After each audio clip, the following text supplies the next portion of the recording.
Dear students, मैं doctor Monika Dungarwal आज अपने इस वीडियो में आपसे दूसरे जल घुलनशील विटामिन राइबोफ्लेविन के ऊपर जानकारी देने जा रही हूँ। कल के वीडियो में हमने थायमीन के बारे में पढ़ा था, जिसे कि विटामिन B1 भी कहा जाता है।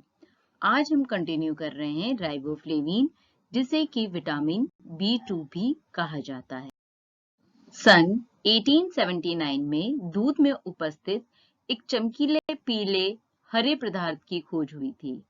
कुछ समय बाद यह पाया गया कि यह पदार्थ दूध के अलावा यकृत, खमीर, हृदय एवं अंडे के सफेद भाग में भी पाया जाता है और फिर इस पदार्थ का नाम फ्लेविन दे दिया गया था।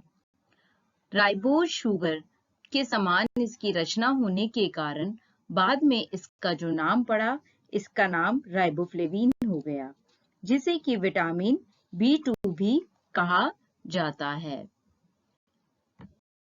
जब इसकी रासायनिक विशेषताओं को हम देखते हैं तो राइबोफ्लेविन जो है शुद्ध रूप में थोड़ा सा कड़वा, नारंगी पीले रंग का, गंध रहित यानी कोई स्मेल नहीं होती है, सुई के आकार का रवेदार यौगिक होता है। यह पानी में थोड़ा सा कम घुलनशील होता है तथा घुलने के बाद यह पीला हरा चमकीला रंग देता है। यह ताप, अम्ल एवं ऑक्सीकारक जो पदार्थ होते हैं उनकी उपस्थिति में स्थिर रहता है, परंतु क्षारीय माध्यम और सूर्य की पराबैंगनी किरणों में अस्थिर हो जाता है। अर्थात ऐसी स्थिति में यह जो विटामिन है वह नष्ट हो जाता है। अब हम बात कर रहे हैं राइबोफ्लेविन के कार्यों की कि हमारे शरीर में ये जो राइबोफ्लेविन है किस तरह से कार्य करता है। तो सबसे पहला फंक्शन है इसका शारीरिक वृद्धि में सहायक। थायमीन की भांति राइबोफ्लेविन शारीरिक वृद्धि में सहायता प्रदान करता है। ये शरीर की कोशिकाओं को भरण पोषण देने का कार्य करता है। यह कोशिकाओं की वृद्धि के लिए अत्यंत ही आवश्यक तत्व होता है। इसके अभाव में कोशिकाओं की जो वृद्धि होती है वो रुक जाती है। राइबोफ्लेविन का सेकंड फंक्शन होता है कोशिकाओं के श्वसन में। ये एक बहुत ही इंपॉर्टेंट फंक्शन होता है। राइबोफ्लेविन जो होता है वह फास्फोरिक अम्ल के साथ संयोग करके फ्लेविन मोनोन्यूक्लियोटाइड अर्थात इसको हम शॉर्ट में कहते हैं FMN, जिसे कि हिंदी और इंग्लिश में कहा जाता है फ्लेविन मोनोन्यूक्लियोटाइड बनाते हैं। कुछ जो राइबोफ्लेविन होते हैं वो फास्फोरिक अम्ल के अलावा एडेनिन के साथ भी क्रिया करते हैं और वो बनाते हैं फ्लेविन एडेनिन डाइन्यूक्लियोटाइड अर्थात FAD का निर्माण करते हैं। अर्थात दो तरह की चीजें बन रही है फास्फोरिक अम्ल के साथ क्रिया करने पे, एक होती है FMN और एक होती है FAD। ये जो राइबोफ्लेविन है ये दो कोएंजाइम बना रहे हैं और ये जो कोएंजाइम होते हैं यह ऑक्सीकरण क्रिया में भाग लेते हैं। इसके साथ साथ ये ऑक्सीकरण अपकरण क्रिया में भी भाग लेते हैं।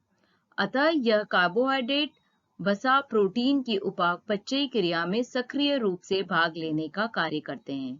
जिस तरीके से बच्चों हमने थायमीन के फंक्शंस में देखा था कि उसका जो कोएंजाइम होता है उसका नाम होता है थायमीन पायरोफॉस्फेट, जिसे TPP कहा था, उसी तरीके से ये जो राइबोफ्लेविन के दोनों कोएंजाइम है FMN एंड FAD, ये दोनों कोएंजाइम्स भी जो है उपापचयी क्रियाओं में भाग लेते हैं और उन क्रियाओं को पूर्ण करने में मदद करते हैं। तीसरा फंक्शन है त्वचा को स्वस्थ बनाए रखने में। राइबोफ्लेविन जो होता है त्वचा के स्वास्थ्य के लिए आवश्यक होता है। ये त्वचा को सुंदर, क्रांतिमय, आकर्षक, सजल, चमकदार बनाए रखने में अपना अमूल्य योगदान देता है। फोर्थ फंक्शन है राइबोफ्लेविन का हार्मोन को नियमित व नियंत्रित करने में। राइबोफ्लेविन जो होता है हमारे शरीर में हार्मोन को नियमित और नियंत्रित करने का कार्य करता है। स्पेशली इंसुलिन हार्मोन जो होता है उसको सक्रिय बनाने के लिए बहुत जरूरी होता है और जब कभी भी विटामिन की कमी हो जाती है, राइबोफ्लेविन की कमी हो जाती है, तो ये जो इंसुलिन हार्मोन होता है यह सक्रिय नहीं हो पाता है। अब हम बात कर रहे हैं इसके फिफ्थ फंक्शन दृष्टि नाड़ी उद्दीपन के लिए। राइबोफ्लेविन जो होता है वो आंखों को स्वस्थ रखने के लिए अति आवश्यक होता है। आंखों की ज्योति बरकरार रखने में यह महत्वपूर्ण भूमिका निभाता है। यह दृष्टि नाड़ी के उद्दीपन के लिए आवश्यक यौगिक का निर्माण करने में सहायता प्रदान करता है या सहायक होता है।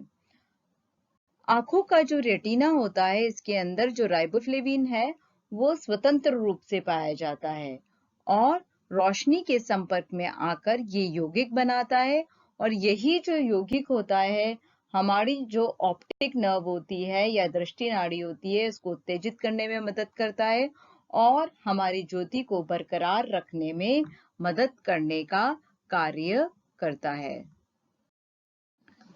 नेक्स्ट और लास्ट फंक्शन होता है आंखों के उत्तम स्वास्थ्य के लिए।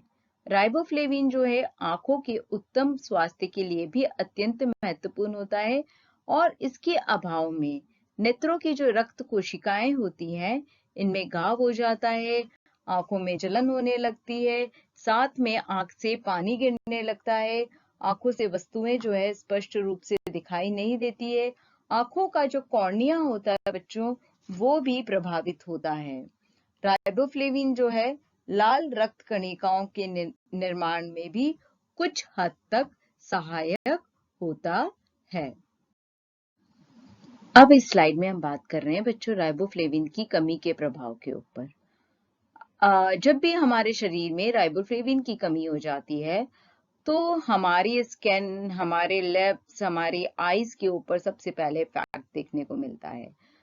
हम सबसे पहले बात कर रहे हैं स्किन की कि स्किन पे घाव हो जाते हैं। राइबोफ्लेविन की कमी का सबसे पहला प्रभाव जो होता है वह चेहरे की त्वचा, आंखों एवं नाड़ी संस्थान पे पड़ता है।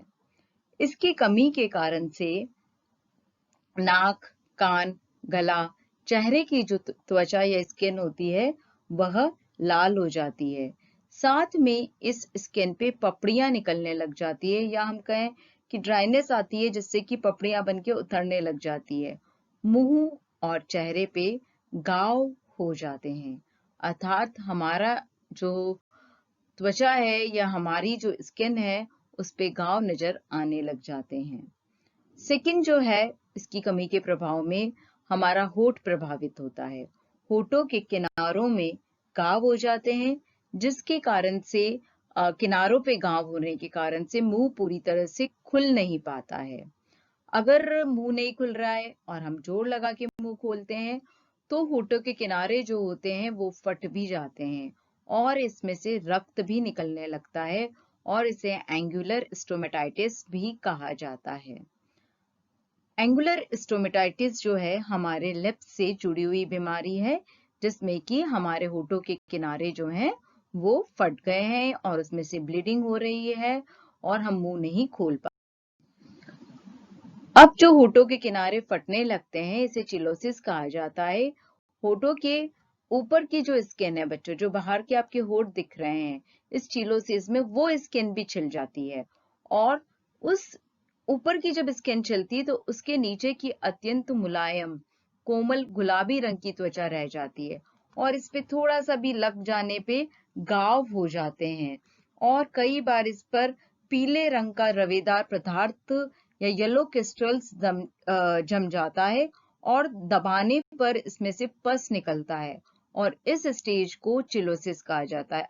एक तरह से हम ये मान सकते हैं कि एंगुलर स्टोमेटाइटिस के बाद की स्टेज होती है जिसमें कि आपके लिप्स जो हैं साइड से फटने के अलावा ऊपर की तरफ से फटने लग गए हैं, अंदर की स्किन निकल आई है, साथ में इसके अंदर पस का फॉर्मेशन हो गया है। नेक्स्ट जो है जीभ पर छाले पड़ जाते हैं। हमारी जो टंग है उस पे छाले पड़ जाते हैं। इसके अलावा जीभ सफेद सी हो जाती है, उस पे लाल लाल जो पैपिलाई जो होते हैं वो उभर आते हैं। फलतः खाने पीने में बहुत अधिक दिक्कत होने लगती है। जिस तरह से छाले पड़ते हैं बच्चों उस तरीके से पैपिला उभर जाते हैं। जीभ की जो श्लेष्मिक झिल्ली होती है वह नष्ट होने लग जाती है, इस पे गहरी गहरी दरारें पड़ जाती है। साथ में जीभ का कलर जो होता है पिंक कलर से परिवर्तित होकर बैंगनी रंग हो जाता है और इसे ग्लोसाइटिस कहा जाता है। इसलिए व्यक्ति जो है ठीक प्रकार से भोजन नहीं कर पाता है और इसके कारण से कई सारी पोषण न्यूनता जनित बीमारियां यानी न्यूट्रिशनल डेफिशिएंसी डिजीज व्यक्ति में देखने को मिलती है और कई सारे रोगों का व्यक्ति जो है शिकार हो जाता है। राइबोफ्लेविन की कमी से आंखें भी प्रभावित होती है। इनमें रोशनी सह पाने की क्षमता नहीं रह जाती है। वस्तुएं धुंधली एवं अस्पष्ट दिखाई देने लगती है। आंखों की जो पलकें होती है वो लाल हो जाती है, उनमें सूजन आ जाती है, उनमें जलन होने लगती है, साथ में पानी गिरने लग जाता है। आंखों में एक विशेष प्रकार का चिपचिपा पदार्थ जो होता है बच्चों, वो निकलने लग जाता है। कई बार व्यक्ति जो है जीवन पर्यंत अंधा भी हो सकता है। श्वेत रक्त कणिकाओं की जीवाणु भक्षण क्षमता में राइबोफ्लेविन के अभाव से कमी आ जाती है। शरीर जो होता है व्यक्ति का वो कमजोर व निर्बल हो जाता है। उसकी शारीरिक वृद्धि रुक जाती है। उसकी भूख जो होती है वो खत्म हो जाती है या उस व्यक्ति को भूख नहीं लगती है। साथ में उसकी पाचन शक्ति भी कम या क्षीण हो जाती है। ये जो सारी बीमारियां होती है ये व्यक्ति को कमजोर कर देती है और पोषण न्यूनता जनित रोगों की तरफ उसे ले जाती है। अब हम बात कर रहे हैं प्राप्ति के साधन पे। राइबोफ्लेविन का सर्वोत्तम साधन तो ड्राई ईस्ट या शुष्क खमीर होता है। इसके अलावा दूध व दूध से बने पदार्थों में ये उपस्थित होता है। इसके अलावा ताजा अंडा, मांस, मछली, संपूर्ण अनाज, दाल, हरी पत्तेदार सब्जियों में भी यह उचित मात्रा में उपस्थित होता है। दैनिक आवश्यकता की जब हम बात करते हैं तो जिस तरीके से हमने थायमीन में देखा था कि उसकी दैनिक आवश्यकता कैलोरी के ऊपर डिपेंड करती है, क्योंकि यह कार्बोहाइड्रेट के उपापचय में मेन रोल प्ले कर रहा है। तो इसी तरीके से राइबोफ्लेविन की जो दैनिक आवश्यकता है वह भी कैलोरी पे डिपेंड करती है। 1000 किलो कैलोरी पे जो इसकी आवश्यकता होती है वो 0.55 मिलीग्राम होती है। अर्थात अगर व्यक्ति की 2000 किलो कैलोरी रिक्वायरमेंट है तो 0.55 प्लस 0.55 आपका जुड़ जाएगा। ठीक है बच्चों, तो वो रिक्वायरमेंट हो जाएगी 1.10 मिलीग्राम। अब हम बात कर रहे हैं जो ICMR के द्वारा टेबल दी गई है कि व्यक्ति की अलग अलग अवस्थाओं में क्या उसकी रिक्वायरमेंट होती है, जो कि मिलीग्राम में देखी जाती है। शिशुअवस्था में 2 स्टेजेस हैं, 0 से 6 महीने का बच्चा और 6 से 12 महीने का बच्चा। जो 0 से 6 माह का बच्चा होता है उसकी जो रिक्वायरमेंट है वो है 65 माइक्रोग्राम प्रति किलो शरीर भार के अनुसार। ये चीज पहले भी बताई है, जब कोई भी चीज प्रति किलो शरीर भार के अनुसार होती है तो बच्चे का जो वजन है उससे हम इसको मल्टीप्लाई कर देंगे और टोटल रिक्वायरमेंट दिन भर की ज्ञात कर लेंगे। इसी तरीके से 6 से 12 माह के जो बच्चा होता है उसकी रिक्वायरमेंट होती है 60 माइक्रोग्राम प्रति किलो शरीर भार के अनुसार। अब 1 से 3 साल के बच्चे की जो रिक्वायरमेंट है वो है 0.7 मिलीग्राम प्रतिदिन। 4 से 6 साल के बच्चे की 1 मिलीग्राम प्रतिदिन। 7 से 9 साल के बच्चे की 1.2 मिलीग्राम प्रतिदिन। 10 से 12 वर्ष में लड़के और लड़कियों में ग्रोथ पीरियड में डिफरेंस होने के कारण से भिन्नता पाई जाती है, जो कि 1.3 एंड 1.2 मिलीग्राम प्रतिदिन। इसी तरीके से 13 से 15 साल के लड़के और लड़कियों की जो रिक्वायरमेंट है वो है 1.5 एंड 1.2 मिलीग्राम प्रतिदिन। 16 से 18 साल के लड़के और लड़कियों की जब हम रिक्वायरमेंट देखते हैं तो यह है 1.6 एंड 1.2 मिलीग्राम प्रतिदिन। 18 वर्ष के ऊपर के जो लोग हैं वह सभी वयस्क में आ जाते हैं। वयस्क पुरुष की जब हम रिक्वायरमेंट देखते हैं तो वो क्रियाशीलता के आधार पे भिन्न भिन्न होती है, क्योंकि अभी हमने कहा कि इसकी आवश्यकता कैलोरी से प्रभावित होती है। तो कम क्रियाशील व्यक्ति की कैलोरी की आवश्यकता कम होती है, इसलिए उसकी राइबोफ्लेविन की आवश्यकता भी कम होती है। कम क्रियाशील पुरुष की रिक्वायरमेंट है 1.4, मध्यम क्रियाशील की है 1.6 और अधिक क्रियाशील की है 1.9 मिलीग्राम प्रतिदिन। इसी तरीके से जब वयस्क महिला के लिए देखा जाता है तो कम क्रियाशील वयस्क महिला की रिक्वायरमेंट है 1.1, मध्यम क्रियाशील की है 1.3 और अधिक क्रियाशील की रिक्वायरमेंट होती है 1.5 मिलीग्राम प्रतिदिन।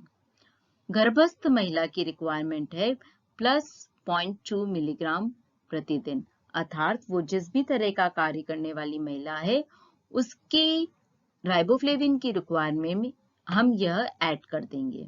स्तनपान अवस्था भी 2 अवस्थाएं में हमने विभाजित किया है, 0 से 6 माह का जिसका बच्चा है और जिसका बच्चा 7 से 12 महीने का है। तो पहले वाली अवस्था में क्योंकि मिल्क का प्रोडक्शन ज्यादा होता है इसलिए रिक्वायरमेंट भी ज्यादा होती है जो कि है +0.3, और 7 से 12 माह की मदर की जो रिक्वायरमेंट है वो है +0.2। वह किस तरह के काम करने वाली महिला है यह रिक्वायरमेंट उसके अंदर ऐड हो जाती है। इसके साथ ही बच्चों हमारा जो ये पूरा टॉपिक है राइबोफ्लेविन जिसे कि विटामिन B2 भी कहा गया है यह समाप्त होता है। इसके अंतर्गत हमने देखा कि हमारे शरीर में राइबोफ्लेविन के क्या कार्य है, इसकी कमी से कौन कौन से रोग हो जाते हैं, क्या प्राप्ति के साधन है, साथ में दैनिक आवश्यकताओं के बारे में हमने इस वीडियो में देखा है। थैंक यू बच्चों।